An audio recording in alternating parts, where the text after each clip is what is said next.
Abba dedingmi? Chaqira. Ha, yana chaqira. Allah burun çerep. So'ngaklarimi topi qaylinib ketgan quyruqini qum besib qolgan bir nimani chaqira.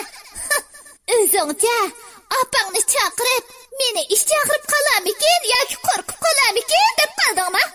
Voy, yetim o'g'laq. Nonni bekor yeydigan shu. Yo'qla ko'zimdan.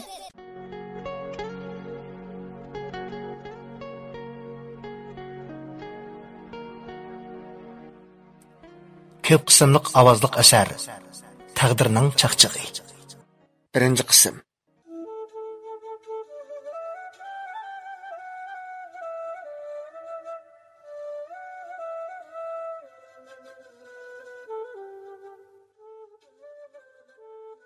Dünya bir aynak. Sen onunğa kulib baxsang, o mu sana kulib baqadi. Agar onunğa qapqingni turib qarasang, o mu sana qapqini turib qaraydi. Qachonlarda o'qidimkin tang bu gaplarni. Hech esimga ololmadim. Ammo amdilikda bu gapning ma'nosini bilgandek qildim. Biroq endi butunlay kechikkan edim. Ayni vaqtda men nima bo'lgan bo'g'itdimi? Odamning qalb ko'zini Maldoniya g'aflat to'sib olganda, uningda na odamiylik, na samimiylikdan ig'iz echish mumkin emaskan. Bu jahon hargizmi men uningga qilib oldim, etib oldim deydigan jahon emaskan. Qilib olgan, etib olganning hammasi shu kishining o'ziga yonadigan emasmi? Endi bu ko'rguliklarimni kimdan ko'ray? Necha vaqtdan uni bir nima deb elib, buni bir nima qilib elib, o'zimcha qilganlarimni hech kim bilmaydi, meni hech nima qilolmaydi deb o'ylab ketibdi ekanman. Nada undoq bo'ladi? So'rig'i bor jahonkan bu. O'zimni o'zim charchitib, shuncha askiliklarni qilib, o'zimga dushman tepib, hamma kishini o'zimga o'ch qilib bo'ptiman. Endi bildimki, ko'ngil yavaş odamlar yig'lasa, ko'z yoshini surtib tasalli beradigan odam chiqqani bilan, mendek tabiati yomon odamlarga ich og'ritadigan odam chiqmaydi ekan. Hay, Rastilla o'tni jahonkan bu. Gulnoziya mushularni xiyol qilib, qachonlarda uxlab qolganligini sezmaydi qoldi. Sizdan o'tinib qolay. Sizdan o'tinib qolay, oppa. Meni urma.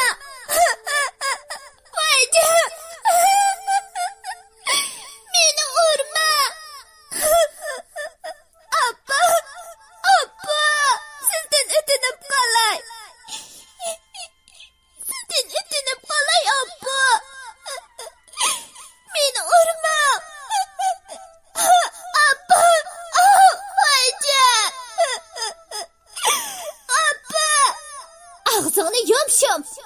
Texi, bana buyruq qilib ish o'rgatgidek bo'ldingmi?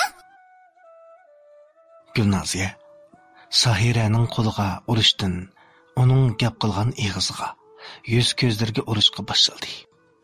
Sahira yuz ko'zlarini tutib olsa, cho'ka uning qo'llariga varaslab tegatdi. Voyjon, oppa. Siz nerede? Oppa dedingmi? Chaqira. Ha, yana chaqira. Allah burun çerep. So'ngaklarimi topi qaylinib ketgan quyruqini qum besib qolgan bir nimani chaqira. O'zingcha opangni chaqirib, meni ish chaqirib qolarmikin yoki qo'rqib qolarmikin deb qoldingmi? Voy, yetim o'g'laq. Ha, seni-chi, mushu uyda turg'izg'inim mening sana eng chong qilgan shafoatim. Bilib qol, seni mushu uyda turg'izg'inim mening sana qilgan shafqatim. Bilib qol, bu uyda tursang, deginimga ko'nib, yavaşlık bilan rayimga baq. Bo'lmasa, ani yo'l. Men sana esilolmayman. Yo'l bo'lsin, o'zingga chiq. Sahira nima desin? Gulnoziyaning gapi tayyor edi. O kuni Gulnoziya Sahirani qo'llari ko'kirib qanab ketkichi urdi. Sahira bu ayoldan qechib qutlanmaydi. Qochgan taqdirdami nega berishni bilmaydi. Shunga Gulnoziya uni ursimi, tillisimi sukut qilib turishga majbur edi. Uning bechoralikka to'lgan ko'zlari Gulnoziyaga tikildi. Arkadalla Sahiraning ko'zlaridan yosh o'rnida qon to'kilishga boshladi. Sahiraning ko'zidan oqqan qon birdamdala o'zining ko'ynaklarini bo'yab bo'ldi. Uning ko'zidan oqqan qonlar bargancha ko'payib ketib boradi. Sahira bayotdan beri cho'kiyib ko'kargan, qizdirib, ishib ketgan qo'llarida Gulnoziyaning gelidan siqayotgan edi. Gulnoziya Sahiradan qutulay debmi qutulolmadi. Sahiradek kichikkina qizga nadin kelgan kuchkin tang. Uning barmoqlari Gulnoziyaning gelini ambarda qisqandek qisib, Gulnoziyani nafasmi oldirmay yotdi. Gulnoziya og'riq dastidan tipirlab, ko'zlari alyib qoldi. Voyjon! Voyjon deb qattiq varqirab uyg'ongan Gulnoziya o'rnidan chachirab turib, gallarini ikki qo'llab tutib baxdi. Nemishqidir o xuddi rastilla birsi uning gelini boqqandek tiniq olamay yotdi. O'zi bo'lsa, sovuq ter dastidan chepildab ketgan edi. O o'rnidan turib, sovuq suv ichib olishni o'yladi. Lekin uningda o'rnidan turib suv ichgidek jur'at qolmagan edi. Nemishqidir uning ko'z oldiga Sahiraning ko'zidan qon eqayotgan holati kelib olib, qo'rqib o'tirdi. Uzundan beri Gulnoziya mushu xildagi har xil qo'rqinchli tushlarni ko'ryotdi. Uning tushlarining beshi davomli Sahirani xo'rlagandagi ayni real ishlar. Arkadalla vahimalik jonni elib jangalda qo'ydigan ajoyib g'aroyib ko'rinishlarni ko'radi. Ondan chirqirganicha butun usti beshini sovuq ter bosgan holatda uyg'onib ketadi. Uningdan keyin har qancha qilibmi uxlayolmaydi. Bu xil ahvol har kuni degidek yuz beradi. O'xshashlar boshqa narsani emas, faqat Sahirani tushaydi. Gulnoziya, biron agar birov seni aslasa, seg'insa, sen shu kishini tushaysan deb anglagan edi. Lekin Sahiraning o'zini aslamaydiganini, bo'libmi hargiz seg'inib aslamaydiganligini obdan biladi. Undaq bo'lsa, bu zodi nima ahvol? Sahira balkim Gulnoziyani seg'inib aslamagani bilan nafratlanib aslaydigandu. Uning o'ziga solgan kulfatlarga ichinib aslaydigandu. Hey Sahira, shu topda sen nalada nemish qilib-otadigansan? Shu chaqlarda hozirqidek aqlim bo'lgan bo'lsa, bek amirxlardan bo'lmasaqmi, ish qilib normal turmush kechiradigan ona bolalardan bo'lib o'tar bo'lg'aydiq. Gulnoziya Ahmad apandi bilan to'y qilib, u uyga yangi kelin bo'lib kirgan chaqlarini esladi. Gulnoziya to'y qilishdan ilgari to'liq hakkavur, mag'rur qiz edi. Balkim uning bundoq mijozli bo'lishi, uning har kishini o'ziga ixtiyorsiz qaratib, uningga havas va hasad qildirib qo'ydigan favqulodda go'zal ekanligidan bo'lsa kerak. Gulnoziya ismi jismiga loyiq, bo'y desa bo'y, husn desa husnida bor, barmoq bilan sanib olgudekla go'zallar qatoridan o'rin olalaydi.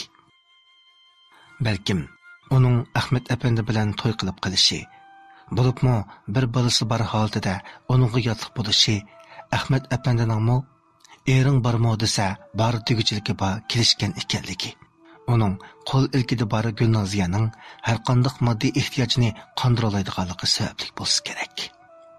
Mushu sabablar balkim Ahmad apandining bir to'y qilgan kishi ekanligini, bir bolasining borligini, o'zining texi yuzi ichilmagan qiz ekanligini unutildirgan bo'lishi mumkin. Gulnoziya aslida bu katta uyning egisidekla g'adiyibgina xonishlardek kirgan edi. U o'zining ashu hakkavur abdini har qanday ayolda bo'lishga tegishlik ahvol deb qaraydi. azaldan ayollik nazokati bilan mehribon ayollarga xos ruhiy holatni ifodalashni o'ylab boqmagan edi. Gulnoziya Ahmad apandi bilan to'y qilib, 3 kundan keyin bu uyda bir qiz paydo bo'ldi.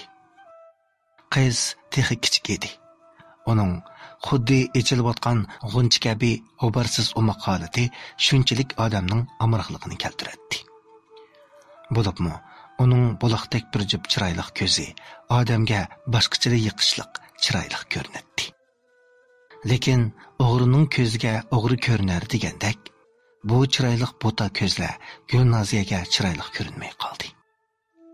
Uning sabilachi mehr kutib turgan holati Gulnoziyaga daltadek, buloqdek chiroyli ko'zlari shunchalik sat ko'rinib ketdi bo'lg'ay, Sohirani davomli dalta, ko'li ko'z degandek sat iboralar bilan silkishlaydi. Bo'lmasa, Gulnoziya Ahmad apandining bir qizi borligini burunli biladi. Bilib turib to'y qilgan. Hatto uni o'z qizdek ko'rdiganligi to'g'risida va'dalarma bergan edi.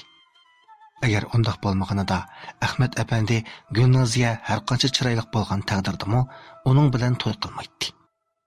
Qizi Sohiraning davomli tamkin turadigan holatiga qarab, uning ona mehriga to'liq muhtoj ekanligini o'ylabla, sirti shunchalik go'zal, ammo ichi zaharga liq to'lgan Gulnoziya bilan bilmayda to'y qilib qolgan edi. Gulnoziya haqiqatan hiligar edi. U kichkina Sohiraga Ahmad apandining oldida bir xil, kaynida bir xil muomala qiladi. Gulnoziya bu uyga to'y qilib kelganida Fatima texi amdala 5 yoshda edi. Gulnoziya Ahmad apandi bar yerlarda Sohirani erkilatib, quchoqlarga elib suyib ketadi. Uningga hilidan hiliga yaxshi yemeklarni beradi. Ammo Ahmad apandi yo'q chog'larda Sohirani quchoqdan eskilotidek cho'rib etadi. Dadisi bar chog'larda suyilgan manzila, yaxshi yemeklarni yegan eg'izlar chimdiladi. Sohira yeshining kichikligidanmi aytavur, dadisi yo'q chog'larda har qancha xo'rliq tortsimi, ammo dadisi bar chog'larda Gulnoziyaning 360 gradus o'zgarishidan shamdak erib, qalb yorilari saqayib qoladi. Ahmad apandi bu rangvozlikni bilmagachga Gulnoziyaning chiroyli bo'lib qolmay, yana mehribonligidanmi suyunib ketadi. Sohira, bu yoqqa chiqa? Gulnoziyaning sart varqirishidan cho'chigan Sohira qo'rqimsirab Gulnoziyaning oldiga keldi. Voy, nima bazgakdek titrab turasan? Voyjon, daltiliki buni. Menga berib, kichik kirolg'udek kirlaringni yo'yib. Sening kiringni yuydigan chalam yo'q mening. Ha, rost. Pokizroq yuyasan, ha? Sug'chilabla amma yana. Amdullah texi 5 yoshning qarsini olgan kichik bola kir yuyishni bilamdi deysiz. Lekin Sohira Gulnoziyaga men kir yuyolmayman deyolmaydi. U yuyolisimi, yuyolmasimi cho'qim yuyishi kerak. Kim uni Gulnoziyadek bag'ritash odamga o'gay qiz bo'lsin debdi. Sohira putlarini eg'ir so'rganicha tozliq uy tarafga qarab mangdi. Gulnoziya xuddi bir ishni esiga olgandek darhol yana varqirdi. Hay, to'xtag'ina. Boyi meni opa deb chaqirdingmi? Sohira bir nima deb bo'lgacha Gulnoziya uning oldiga o'tib bo'ldi. Opa deding shundaqmi? Men sana necha qatim deyman? Mening senda qizim yo'q. Meni opa dema. Opa dema dedim-ku. Sen faqat dadangning oldida shundaq deb qo'ysang bo'ldi. Odamni qertib opa deb yuriysan-ku. Bu da yana opa deydigan bo'lsang, mushu gap anglagan qo'liqingni uzib, qo'lingga ap beraman. Angladingmi? Gulnoziya shundaq deb varqirab, Sohiraning qo'lqini to'lqab tortib qo'ydi. Sohiraning qo'lqi uzilib ketgidek og'rib tursa-mu, lekin uning oldida yanala chidab turdi. Agar u Gulnoziyaning bir qitim urg'uniga, bir qitim mushunliq tarbiya berganiga voyjon deb qo'ysa, keyin nech qitim javuldaydiganligini obdan biladi. Gulnoziya kelishdan ilgari bu uyda u malikidek atvarlangan, Hatto ba'zida tomoqini dodisi yugizib qo'ydigan bu qiz kirlarni qandoq yuvishni bilmay, so'pinni bo'lishiga silib, kichikgina budruq qo'ldirda kirlarni toza mijishlashga boshladi. So'pindan chiqqan mazg'ablar kirdisiga patmay teshib chiqqanda, bu mazg'ablarni qandoq bir taraf qilishni bilmay qoldi. Gulnoziyadan so'rashdan qo'rqdi. Shunga kirlarni mijiqlab o'tiraverdi. Sahira kirib ketib, xeyli vaqtgacha chiqmagandan keyin Gulnoziya tozliq uyga kirib qarab boqmoqchi bo'ldi. U kirib qarabdi, tozliq uyning shunchalik qalayimqon bo'lib ketganligini ko'rdi. Sahiraning berilib kiriyotgani, uningga o'yin o'ynayotgandek, uni masxir qilayotgandek ko'rinib ketgan edi. Gulnoziya Sahiraning kichikligini unutib qolgandek edi. Onunchi bo'lsa Sahira kirlarni yuyib ortib bo'lgan bo'lsa, tozliq uyini tozlab, chinida qilib etgan bo'lsa to'g'ri bo'ladi. Ammo Sahira bu turqida kirlarni atimu yuyib bo'lalaydigandek emas edi. Gulnoziya ochiqdan yerilib ketaydi deb qoldi. U Sahirani rosa savmoqchi bo'lib, qo'llarini egiz ko'tarib to'xtab qoldi. Chunki Ahmad apandining uyga keladigan vaqti bo'lib qolgan edi. Agar Sahirani ursa, uning Sahiraga qilgan azorlari chinib qoladi. Lekin Gulnoziyaning bu ishni mundaqla o'tkazib o'tkisi kelmadi. U Sahiraning quloqlaridan so'zib o'rindan turg'izdi. Cho'pchong bo'lgandimi? Mushunchalik ishni qamlashtiramagan. U naqapi, nonni bekor yeydigan shum. Yo'qlik ko'zimdan. Gulnoziya shundoq deb Sahirani tozliq uydan ittirib chiqarib etdi. Bu kichkina qizning keyingi taqdiri zodi qandoq bo'la? Biz buni keyingi qismdan anglaylik.